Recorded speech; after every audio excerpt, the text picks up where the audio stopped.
Welcome back to Cyber Sea of Galilee, DSMME. Today, I want to give you a very special gift. This is a painting that is in our priest suite here at the Mother House because of our retreat priest, because the many priests, because we love the priest, the many priests who come and bless us with their visits and bless us with the sacraments.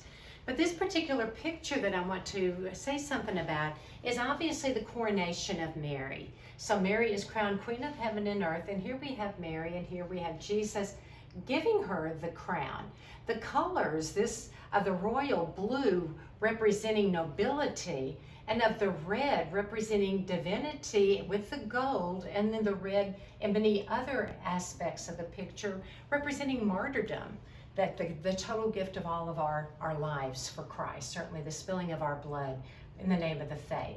And so here Mary is crowned Queen of all the saints and of the angels. And you will notice there are many angels, and the angels in this particular picture are all playing musical instruments. And so you can tell the heavenly choirs of angels are present in this, very close, obviously, to the divine throne.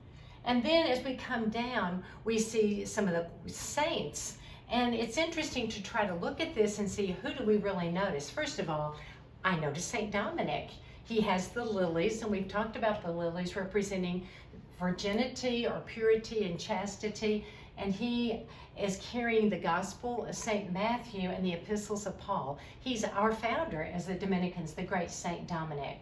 Up here on both sides, we have such a representation of the apostles. The apostles would have to be high because they are the men that Christ chose to really get the church up and running, so to speak, after his ascension. Go out to the ends of the world and baptize and proclaim that I am God and that God loves us and that we are called to be members of this beautiful family.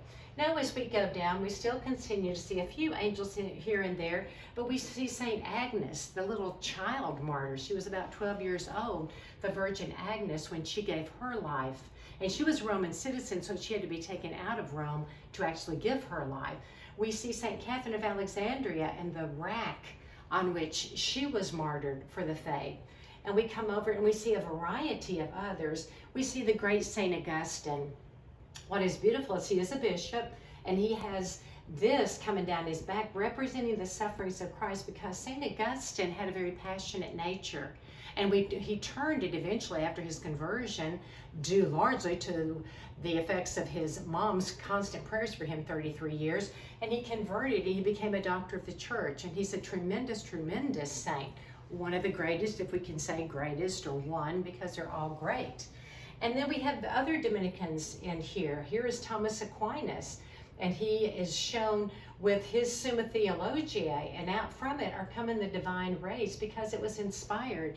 And he has the sunburst on him, representing again the great angelic doctor, Thomas Aquinas, the Dominican. Then we have the King of France over here, and here he is with his tiara, and he is wearing again the blue and the red. And so this was painted by a Dominican, Fra Angelico, and he's a tremendous Dominican, a little friar, and a tremendous Dominican because he had a big heart, and he had an incredible talent, and he had a great passion for love of God. And so he's responsible for painting many frescoes, especially in the Dominican monastery there in Florence. And if you ever get to Florence, Italy, make sure you go visit it, and you visit the cells, which is the monastic term for the rooms of the Dominicans. So much to contemplate on this particular picture, which again always brings us to the top. So it's the three, notice the three persons in one God. Signing off from the Cyber Sea of Galilee, DSMME, on this beautiful day.